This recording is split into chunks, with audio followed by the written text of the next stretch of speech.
A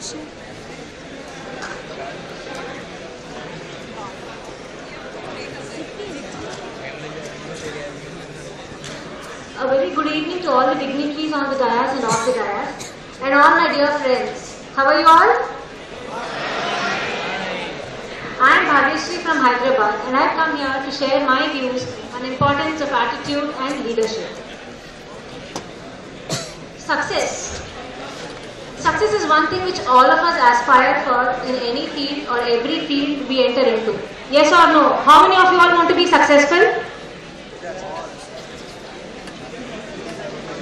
I am not finding few hands up, yeah. You don't want to be successful. Okay, I say 80% only want to be successful here. But I know 100% all of us want to be successful.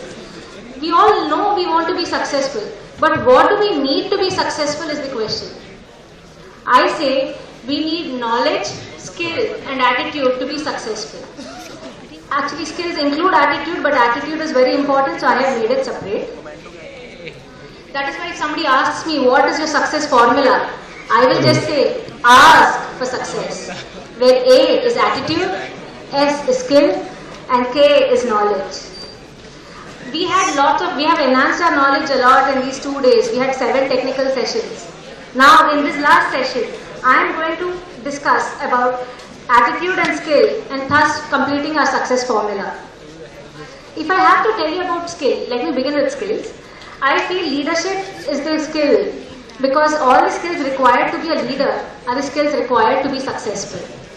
So if I have to talk to you all about leader, I have to first talk to you about one person who is a third son in the family of grocers.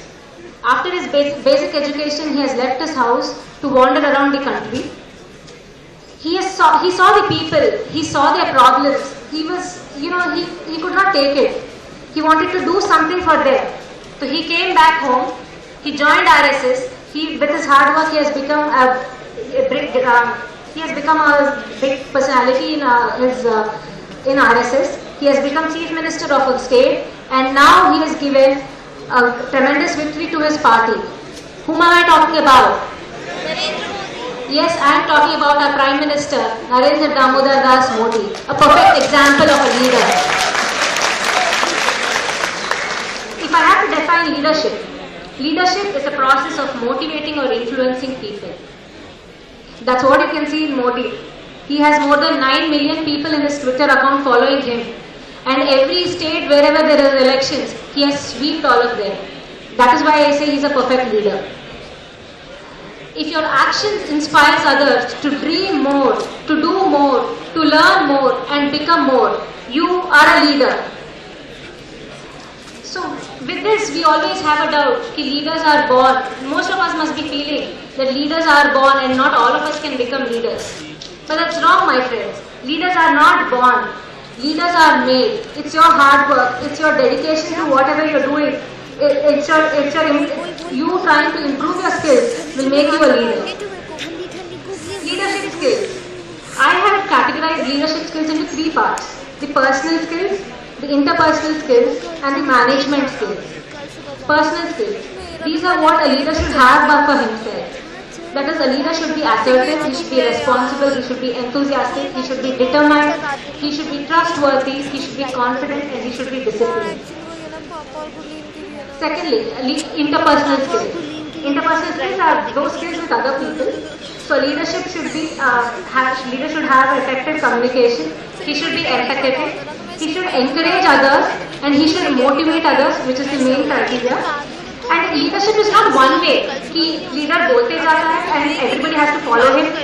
That is wrong. A leader should listen to what the other says and he should give constructive feedback to all of them. Third one is managerial skills. The leader, a person who wants to be a leader, should be updated with technical knowledge, or he should be updated with the things.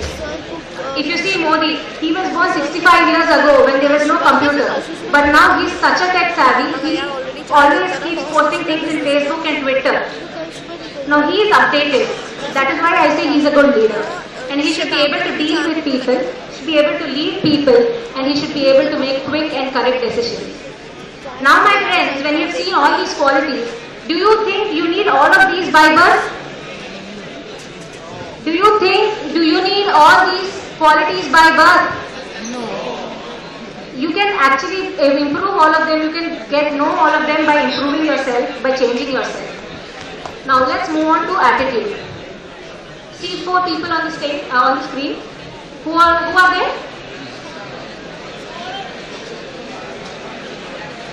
Okay, I have shown you pictures of Amitabh Bachchan, Sachin Tendulkar, Albert Einstein and Bill Gates.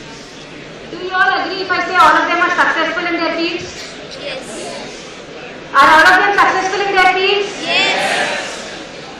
But do you know they had failures before becoming successful? Amitabh Bachchan, who is getting his voice patented, was once rejected from All India Radio because he had a heavy voice. Sachin Tendulkar, who failed his 10th class, is now having world records in cricket.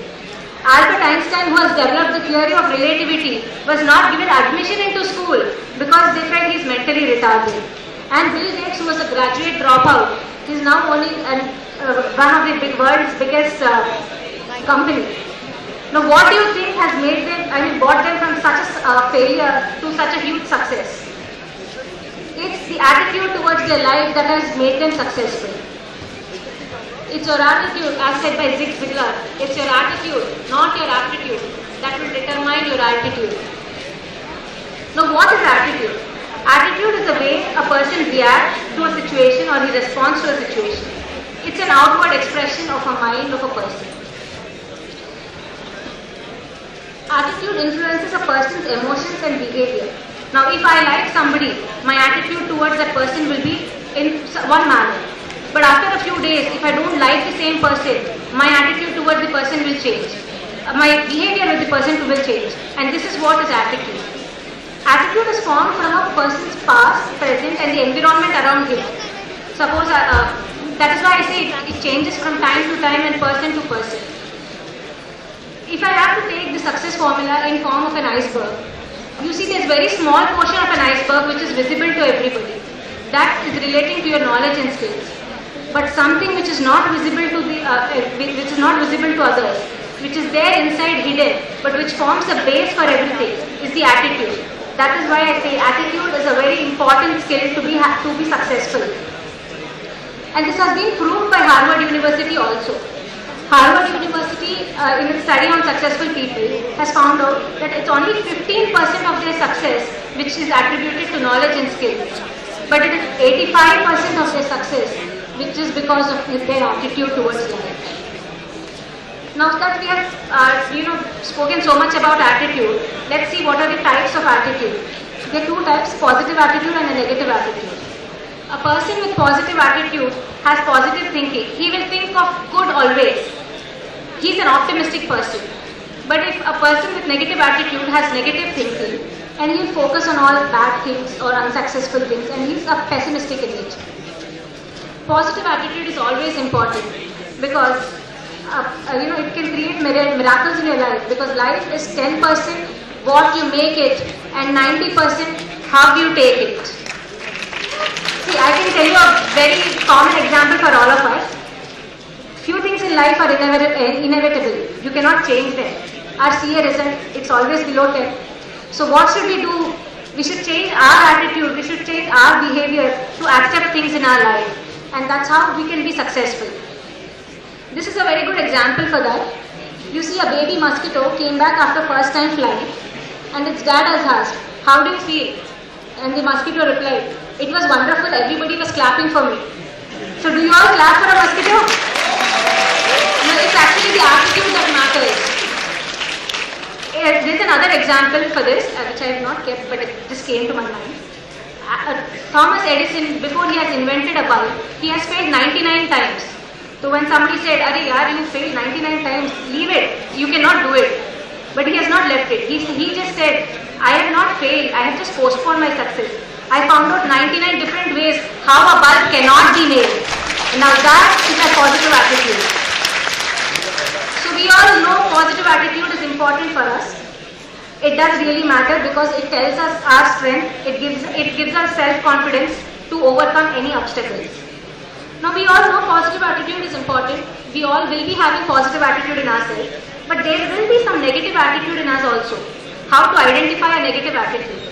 If you have a negative attitude, the person will usually be angry, he'll be jealous. You can find out from his body language. He'll be a critic of everything. He is non-cooperative. If you have a team and one person is negative attitude person in that, you want to do any good initiative, he will say, Ari, that will not work, people will not like it. You will always get bad remarks or bad comments from the person. He will be defensive also and he will not admit mistakes. So if you have any of these qualities, okay, it is relative. You may be having these qualities towards one thing or one situation, not always. I am sure always all of us are positives. That is why we have come to CA. CA teaches us a positive attitude. Now, how do we change what are the consequences of having negative attitude? People with negative attitude cannot manage relationships because you see they are generally angry and we don't like being with angry people. It increases the stress of the person and it creates negative environment. Now, I say a bad attitude is like a flat tire. You cannot go anywhere unless you change it. So, do you want to change your bad attitude? Okay, you have to just attract positivity towards your life, and I have a few points which says how to change your attitude. First thing is change your mindset. As Banu has already told, unless you want to change, you cannot change how much ever people motivate you. It has to come from within you.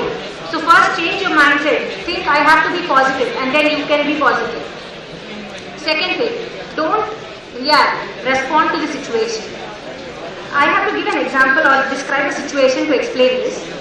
Assume there is a boss and a peon, and the peon or the clerk has misplaced a very important file. So what will a boss do when somebody misplaces? Assume your boss or somebody, what does he do? He will just shout at us saying, what have you done? Are you not responsible? How many times did I tell you not to do this? That is called reacting to the situation. In this reacting to the situation, you see the boss is stressed. He is angry. He has lost his mental balance. Now any decision he takes at that moment will be wrong. But in the same thing, if he wants to respond, let us see the responding. How do you respond to the same situation? You know you have already lost the file.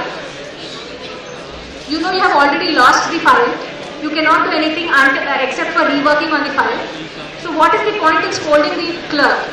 If you remove that clerk and reappoint a new one, there is no guarantee that the other person is also perfect. He also might do the same mistake. So instead, just go to him and say, what did you do? I have to rework again. Don't be so careless from the next time. Now what happens? Both of you are happy, calm, and that is what is called responding to the situation. So always, friends, don't react to any situation or anything which happens to you in your life. Just respond to it. Third point is monitor your thoughts. Once you decide that you have to change, monitor every thought that comes into your mind. If it is a positive thought, it's well and good. If it's a negative thought, just try to make it positive. Fourth point is take responsibility. If you take responsibility of your life, if you feel that whatever has happened in my life, whatever is happening in my life, and that whatever is going to happen in my life is just because of me, you will not have any troubles with your life. And that is one step for positivity. And lastly, a very important thing, talk to yourself. We do communicate with ourselves every second and every minute. You know our brain is a supercomputer. Whatever you give input, the same output you will get. It may have happened with many of us in CA exams that, just before going to exams, we have studied everything, but because of our tension, we must have, told, I didn't prepare well, I must have done it better. You are giving negative inputs to your mind. And even if you have studied something just before the examination, you cannot recollect the thing in your exam if it comes in your exam paper, just because you have given negative thoughts. So try to be positive. So friends, I would like to conclude by saying, मंजिल तो मिल ही जाएगी, भटक कर ही सही, गुमराह तो वो है जो घर से निकले भी नहीं. Thank you all.